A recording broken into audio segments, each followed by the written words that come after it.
Ok? Alors, comment fonctionnent ces trois filtres? Il faut savoir qu'on en a besoin. On est formé à avoir vraiment besoin de ces trois filtres. Pourquoi?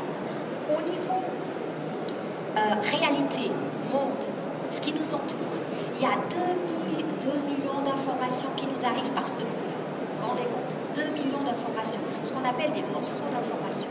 Combien l'être humain est-il capable de traiter, lui?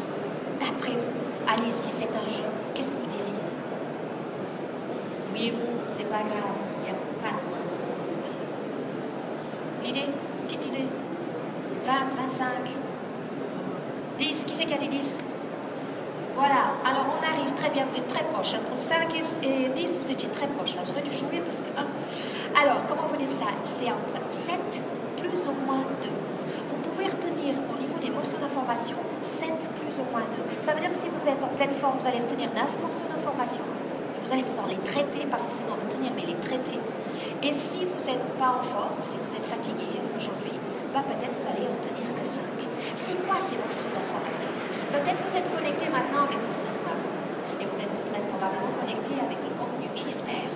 Je fais tout pour que ce soit attrayant. D'accord? Et peut-être aussi vous êtes concentré sur le fait que vous avez des choses sur vos genoux pour écrire. Peut-être la sensation de tenir un stylo à la main. Le poids du corps puisqu'on est debout. Et ainsi de suite.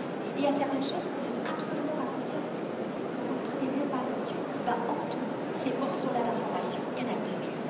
Si on ne ferait pas un tri, qu'est-ce qui se passerait? Essayez d'imaginer. Ça serait la folie, hein, d'accord? Ça serait la folie. C'est d'ailleurs le problème de certaines maladies psychiques, d'accord? Alors, on est obligé de trier. Donc, ces 2 millions d'informations, on les trie et c'est très bien. Les omissions nous permettent d'aller à l'essentiel. Alors, où c'est embêtant, c'est lorsque nous faisons ça tout le temps après, par la suite, et que nous ne mettons pas la bonne information, ne donnons pas l'information que l'autre face à besoin. Ou la même chose pour vous. Par exemple, si votre compagnon, votre chéri, votre conjoint, votre ami, ce que vous voulez, mais le plus proche, la votre moitié, vous dit, chérie, je sors ce soir. Est-ce que ça vous suffit? Ça s'appelle véritablement de l'omission, ça. Soyons honnêtes, qu'est-ce que vous allez lui poser comme question? Vous n'allez pas accepter ça. Vous allez lui poser quoi comme question? Tu vas où? Avec qui? Et puis les plus exigeants. À quelle heure tu rentres? Voilà. Ok, vous allez compléter l'information comme cela. Et c'est extrêmement important de le faire. Ici, je vous prends quelque chose d'extrêmement tendre comme situation. Mais ça peut être beaucoup plus complexe. Prenons un exemple. Dans une entreprise, vous êtes à la tête de 50 personnes, grande équipe. Vous êtes en train de travailler comme un forcené dans un projet. Vous donnez, mettez le cœur, vous y donnez tout ce que vous pouvez.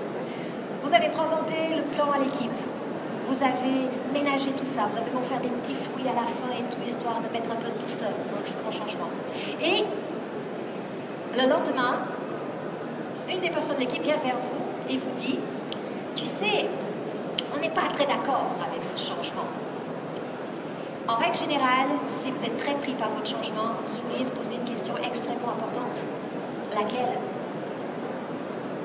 Pas pourquoi pas, d'accord?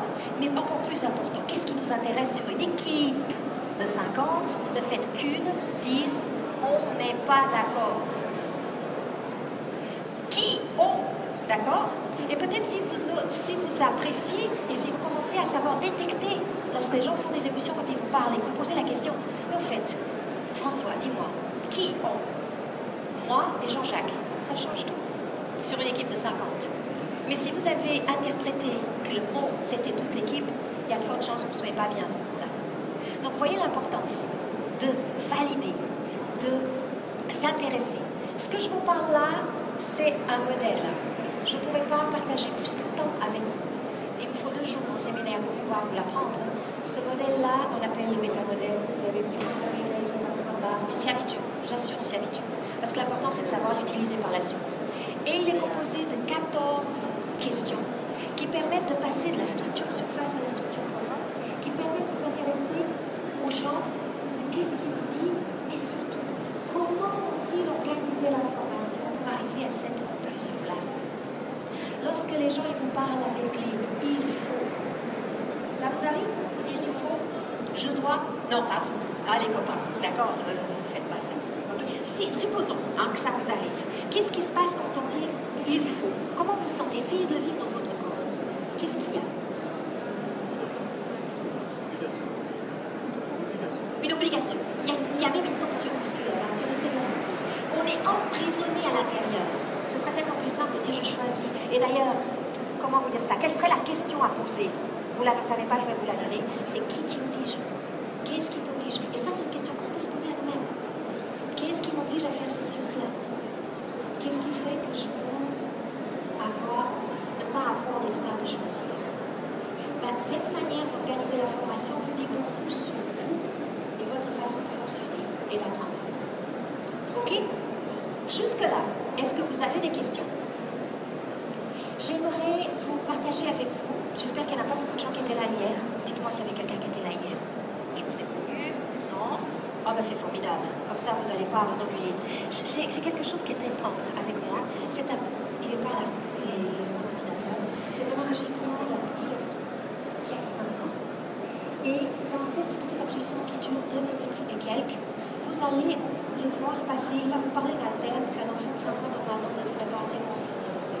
Parce qu'il va vous parler d'amour et comment vivre l'amour. Et il a 5 ans, et vous allez voir ce petit enfant qui passe d'une structure de surface qui est liée à la formation, il vous parle comme moi, je vous parle là, sans aucune émotion de souffrance. J'ai beaucoup d'émotions quand je parle avec vous, mais je n'ai pas de souffrance, d'accord? Et vous allez voir petit à petit la souffrance de l'enfant faire réapparaître.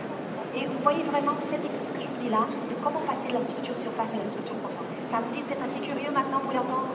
Ok, c'était le but, hein. Je ne voulais pas vous lancer là sans que vous soyez prêts.